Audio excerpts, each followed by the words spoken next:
Stop trying to look awake. Most people who self-declare as enlightened today live in a neurological state of chronic panic, vibrating at the exact frequency of fear they swear they have overcome. They post mantras, record videos about high frequency, and talk about the fifth dimension. But their nervous systems continue to fire cortisol as if they were fleeing a predator on the open plains.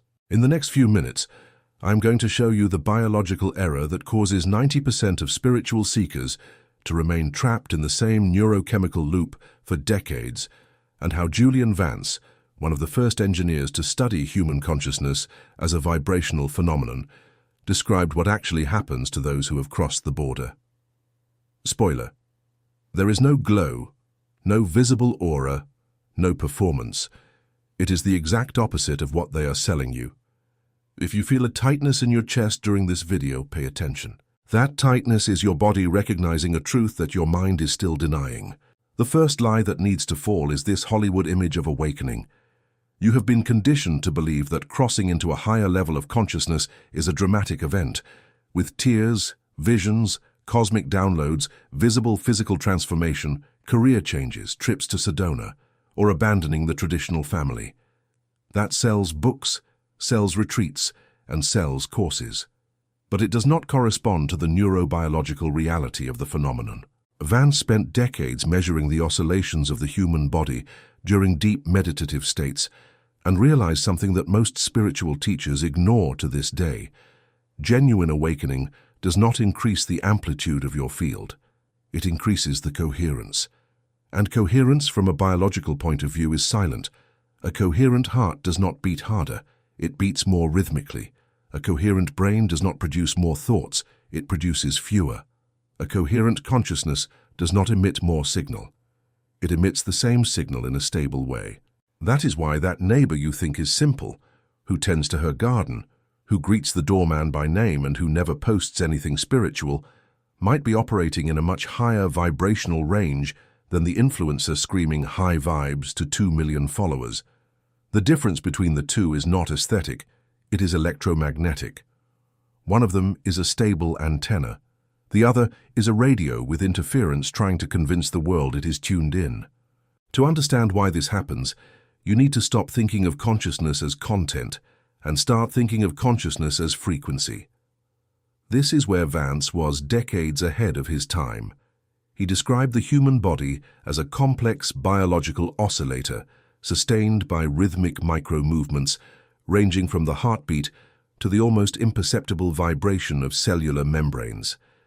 Each of these rhythms creates a field. And this field is not a metaphor. You can measure it with sensitive magnetometers.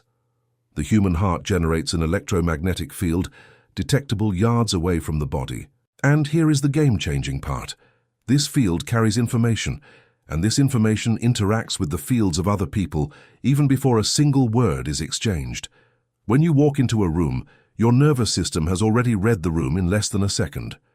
When someone walks into your space, your heart has already decided if it is safe or on alert before your mind finishes processing the person's face. What we call awakening in the Vancian model is simply the moment when your internal oscillator stops being dragged along by the oscillators around it and begins to oscillate from its own center. You stop being an instrument played by the environment and become the instrument that tunes the environment. This isn't mysticism.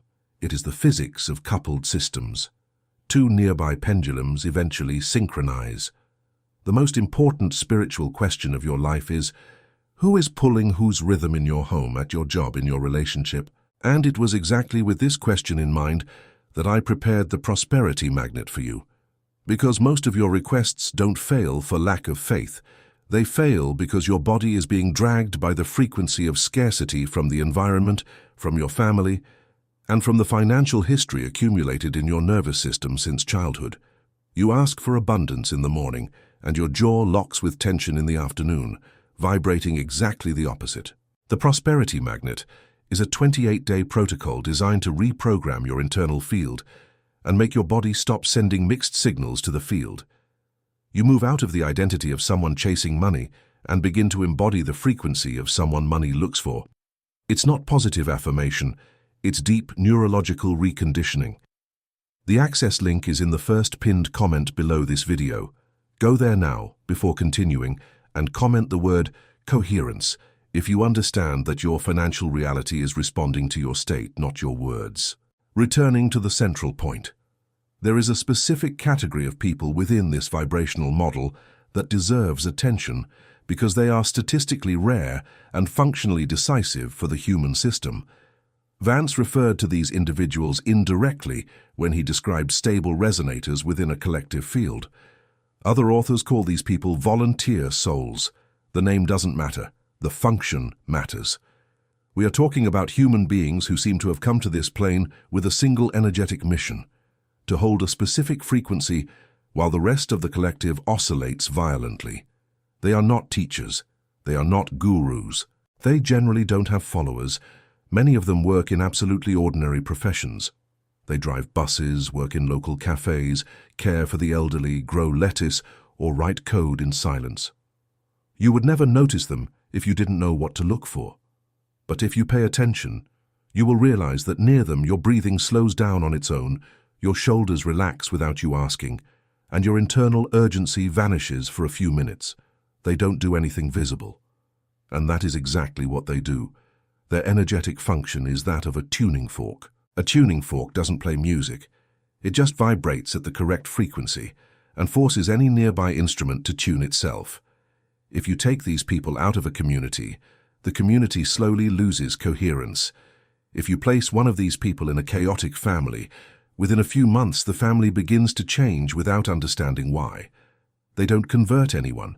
They don't convince anyone. They simply exist in a vibrational range stable enough that the fields around them have a reference point to reorganize. And here is the cruel detail. Most of these people don't know they are doing this. They only know that they get tired faster than others, that they need to be alone more than seems normal, that they cry in grocery stores for no reason, and that they walk into parties and want to leave in 15 minutes. Their system is literally carrying the energetic workload of the environment, and no one taught them what to do with that overload. This profile has a recognizable neurological anatomy, and this is important because it takes the phenomenon out of the realm of guesswork and into the field of clinical observation. These antennas, as Vance would suggest, have an extremely reactive autonomic nervous system. Their vagus nerve is more active. Their interoceptive pickup, that is the perception of what happens inside their own body, is heightened. They feel their heartbeat clearly. They feel subtle changes in skin temperature. They perceive when someone next to them is lying before any verbal clue. This hyper-receptive apparatus is an evolutionary advantage in stable environments and a curse in modern urban environments. In a room with 20 people vibrating anxiety, this nervous system is bombarded by signals. In a shopping mall, under fluorescent lights with background music, 50 parallel conversations and competitive gazes, this system enters a silent collapse. The person can't explain it, but they just want to go home. They think there is something wrong with them. They try to force themselves to stay, try to socialize more, try to be more normal, and each attempt drains the coherence they took years to build.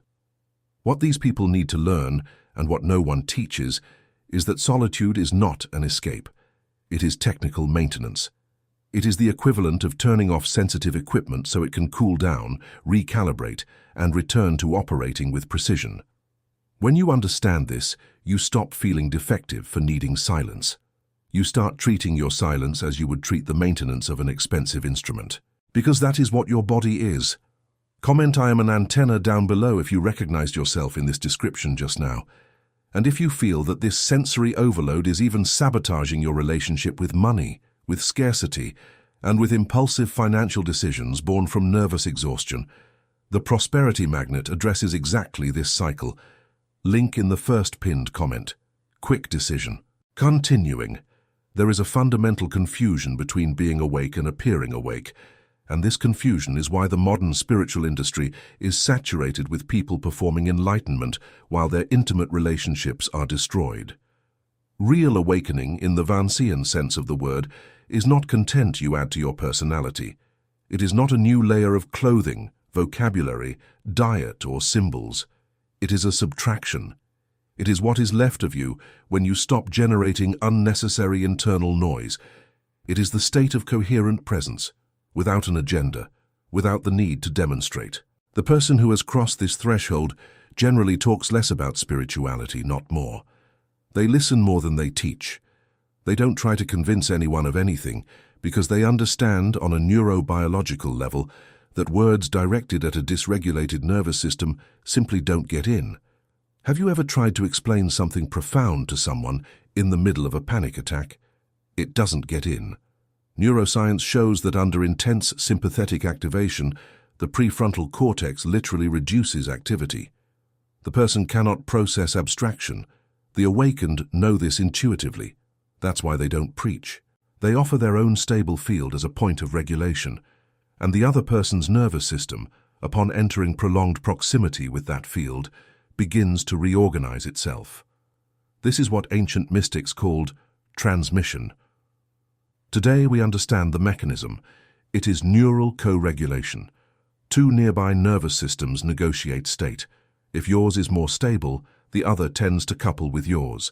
If yours is more chaotic, the other can pull you into the chaos. The big question you need to ask yourself today is, in most of your interactions, are you the stable one or the chaotic one? There is no moral judgment here. It's just a functional diagnosis, and the awakened person, without any ego, occupies the stable position naturally, without announcing themselves, without charging for the service, without even realizing they are providing that service. Another important marker is the relationship with emotion. There is a widespread misconception that people in high states of consciousness become emotionally apathetic, as if they had transcended feeling. This is false and dangerous. What happens is that these people feel with more intensity, not less. The difference is the processing time and the complete absence of secondary narrative. For the average human being, an emotion lasts much longer than the physiology of the emotion requires. Studies show that the biochemical peak of pure anger lasts about 90 seconds. After that, what maintains the anger is the thought that revives the original stimulus. The person gets offended, triggers the 90-second cycle, and instead of letting the wave pass, they tell the story mentally, tell their spouse, tell their colleague, post a passive-aggressive message on social media, and each repetition reactivates the original chemistry. The emotion that lasted 90 seconds becomes fuel for 3 days of suffering. Individuals with more regulated nervous systems have a completely different pattern. They feel the entire wave without repressing it, let it move through the body, and when it dissipates, they move on. There is no victimhood. There is no construction of identity around the pain. There is no "I am the person this always happens to." There is feeling, and there is letting go. This generates a lightness that from the outside seems cold or detached. It isn't. It is simply energy economy. The person is not investing biological capital in keeping resentments alive. And this freed-up economy is exactly what sustains the internal coherence that other people feel when they are nearby. The practical signs of this state are recognizable and more common than you imagine, although they are rarely interpreted correctly. Physical discomfort in very dense environments is not social phobia. It is a precise reading of the field. A feeling of exhaustion after long parties is not pathological introversion. It is the antenna saturated with signal. A preference for nature, especially places with running water, wind, and trees, is not personal taste. It is the nervous system seeking an environment whose electromagnetic oscillation is cleaner and more coherent than the chaotic oscillation of the city. A frequent need for solitude is not selfishness, it is maintenance.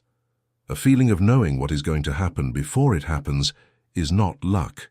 It is a fine perception of subliminal patterns that the brain has already processed in the background.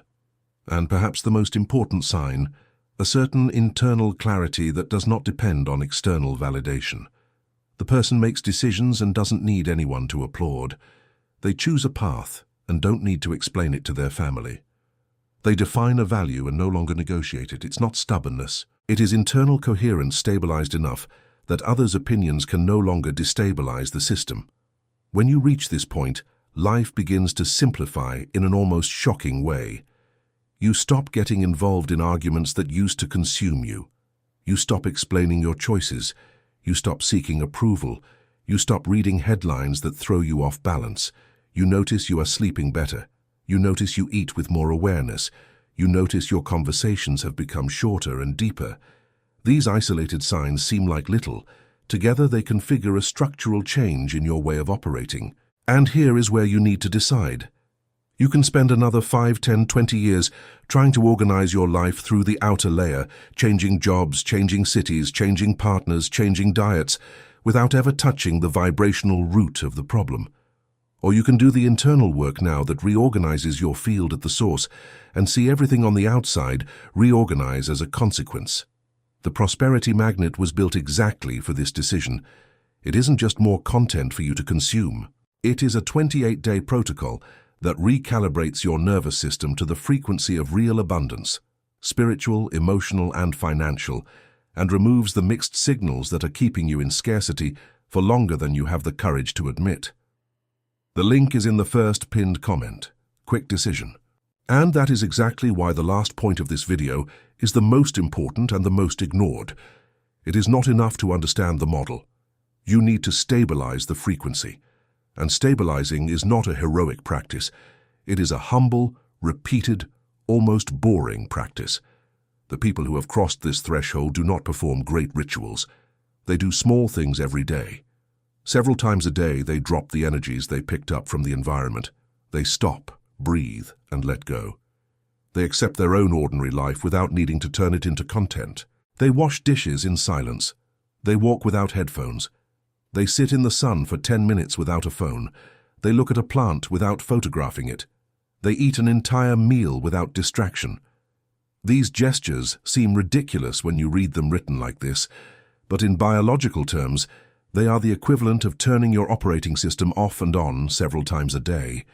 They reorganize vagal tone, recalibrate heart rhythm, lower cortisol, and reduce internal noise. They reconnect with nature not because it's pretty, but because the natural electromagnetic field works like a discharge bath for an overloaded system. They anchor themselves in the physical body not as an esoteric practice, but because bodily presence is the only place where the frequency can truly stabilize. A mind loose in the future, a mind loose in the past, a mind loose in hypotheses, this all generates oscillation. A present body generates stability. And stability over time begins to transmit on its own. You don't need to do anything. You just need to remain present, remain coherent. Remain faithful to your own center, even when the environment tries to pull you out of it. This is the real fifth dimension. It's not a place you go to. It's a frequency you sustain. And sustaining a frequency is the most discreet and most radical work a human being can do within this plane. No one is going to applaud you for it. Your family probably won't understand. Your social networks won't reward it with likes. And even so, it is the only path that reorganizes everything around you without you needing to push anything.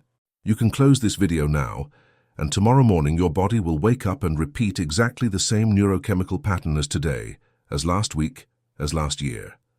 The same tension in the jaw, the same hurry in the chest, the same pressure in the neck, the same frequency transmitting scarcity to the field, or you can decide now that your internal baseline changes today, not tomorrow, not on Monday, today. Comment down below before you leave the phrase, "I am the tuning fork." If you understand that your only mission from now on is to sustain your own frequency and let the rest of the world reorganize around it. Biology is waiting for your instruction. The field is waiting for your signal. Decide.